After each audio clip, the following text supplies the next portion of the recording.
So how do you tell a compelling story? Well, first, let's define what a story is. It's not just what happened. Storytelling is about taking the puzzle pieces of narrative and arranging them so they have meaning. A story tells us why one thing leads to another, and it lets us feel the inevitability of cause and effect. And there are 5 things to keep in mind if you want your story to resonate with your audience. Sensory details. Sight, sound, touch, taste, smell. Sensory details anchor the audience to your story.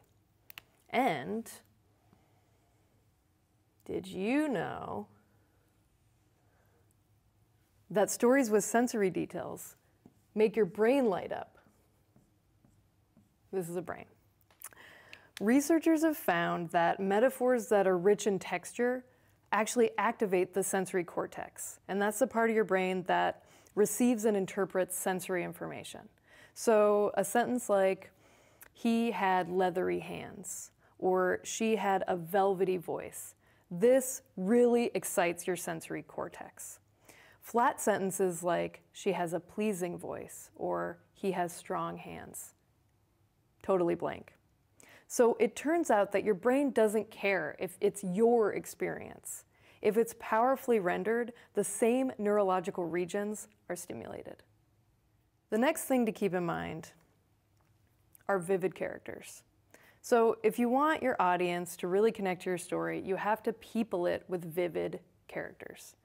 And you do that by painting them for us. Don't tell us. If there's an opportunity to show your character in a scene, do that. Drop the exposition. Paint them, paint their appearance, their speech, their thoughts. And you can also build character by showing us what other people think about them. Secondly, your characters need conflict. And it doesn't have to be this like super big external thing. It can be an internal enemy. As Kurt Vonnegut said, make your characters want something right away, even if it's only a glass of water. And going back to neuroscience, when we read a story and we relate to a character, our brain actually releases oxytocin, the love hormone. And that means we're invested in the story and we care what happens to these characters. The third thing to keep in mind is structure. And this is where you figure out how you're gonna organize the events of your story to reveal its meaning.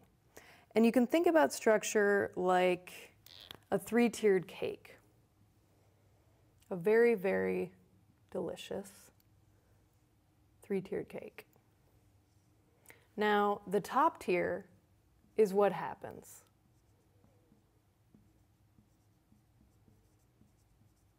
The second tier is how do the events of the story make the main character feel? And finally, the third tier is the meaning of the story. And this comes from all of the story elements working together to create this sense of discovery for your audience. Now, structure also includes pacing. And I like to think of it as set it up and knock it down. You want to start in the action, you want to use active verbs, and you want to slow down over important moments that are going to build the tension of the story. You want the audience to have an opportunity to really inhabit the story and process what's going on. Then you speed up over explanations that are necessary, but they lack excitement. But like anything, any rule, structure can be totally surprising, right? And I think the best way to find the structure for your story is to totally disrupt or even erase the structure that you think the story should have.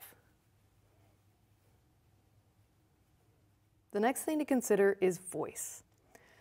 Finding your voice is a process of unlearning. I think we all have an idea of how we're supposed to write or how we're supposed to sound. But your true voice is the one that's at your core. Like when you're telling a story over dinner. That's when you're your most true self, your most unself-conscious. A true voice is one that carries emotional authenticity.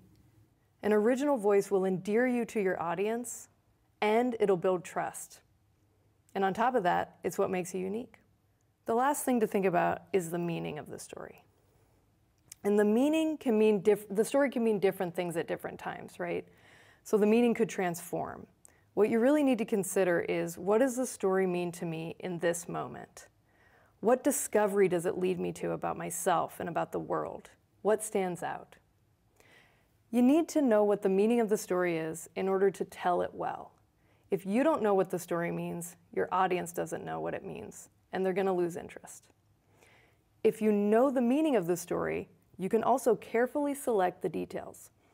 Details that push the story forward, maintain the momentum, and support the meaning. But there's no one right way to tell a story. You have to trust your instincts, you can't be afraid to dig deeper, and you have to show drafts of your story to folks who believe in you and are going to give you constructive feedback.